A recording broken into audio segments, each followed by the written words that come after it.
Welcome to our April edition of Let's Get Growing. Hopefully it's going to be warm all this month.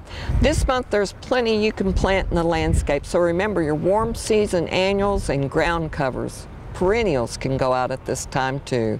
And remember, gladiolas and cannas can go out this time of year. Now you can also plant your warm season turf grass such as St. Augustine, Bermuda, and Zoysia. This is the month.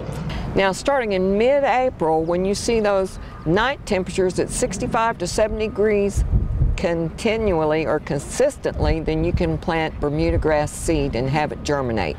Remember, keep it wet for 7 to 14 days until you see that new growth.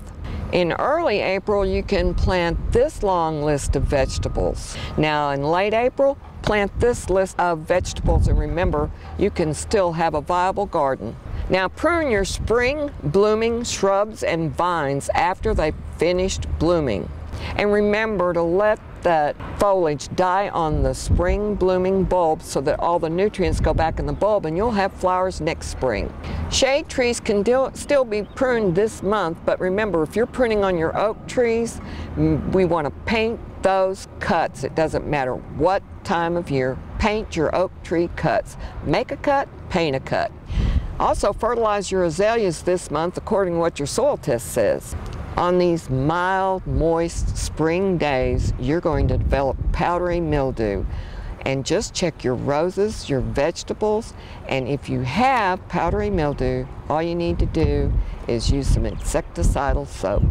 Also check new growth for aphids and scale and treat as needed. You just need superior horticultural oil. Well, we're going to start mowing as needed. Remember, never remove more than 1/3 of the total leaf blade and you won't have to bag it. Well, you can begin harvesting your cool season vegetables. Some of them have already been harvested, but carry on. Remember to water all those newly planted areas and take care of those annuals. You're going to water them when they're dry and put out 3 to 4 inches of mulch. And I prefer pine bark mulch because of the tannic acid. It'll also change your pH and make the nutrients that are there more readily available, and you won't have to water as much and you don't have to weed as much. And don't forget, feed the birds. Today we're doing some fibrous rooted begonias, and I wanted to start out by showing you some interesting things. If you'll look at this flower, see how it has this little bump on the bottom? But if you look at this flower, there's not one. That's because this is a female flower and this is a male flower. This is actually the ovary where the seeds will be. And you can kind of see it's kind of brown in there or darker. And that's telling us that there are seeds in there. And they're little tiny things.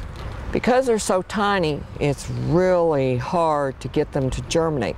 But I'm going to show you an easy way to propagate. You can do a stem cutting, which would be just basically breaking it off at a joint. And then we're going to remove these bottom leaves to prepare it for its little installation. This is actually what we call vermiculite, and you can see it's been moistened. And then we're going to not pack it really hard, but pat it down a little. And then we can just take our cutting and stick it into the container. Oh my goodness, look at these leaves. What are we going to do with them?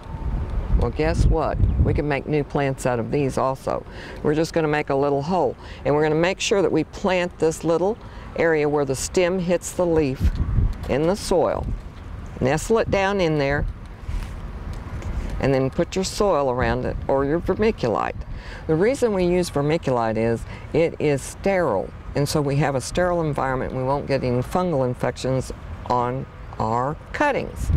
Plants that grow in the shade are usually wider, thinner, and they have more green in them. So let's make some babies off of this plant. Now this one's going to be a little bit different. You see how long the stem is on this leaf? So we're just going to pinch it back. And then once again, where the stem hits the leaf, we want to make sure that that little node is covered in this vermiculite. So we make a little hole, settle the leaf in, and firm the medium around it, but we're not going to pack it down. If plants move, they don't root. So you can see, even though it's blowing in the wind, it's fairly stable in this media. So you can take this and just put it on your windowsill in the kitchen and water it when it's dry, and you should have some new begonias sprout out right here. Remember, you can also make a stem cutting. So we're going to just break it off. We're going to do this one a little bit longer. It's interesting, we're going to have to take the flowers off. The reason that we're taking these flowers off is if a plant is blooming, it's not putting its nutrients into making roots. So keep the flowers picked off, then we're just going to clean it up a little bit,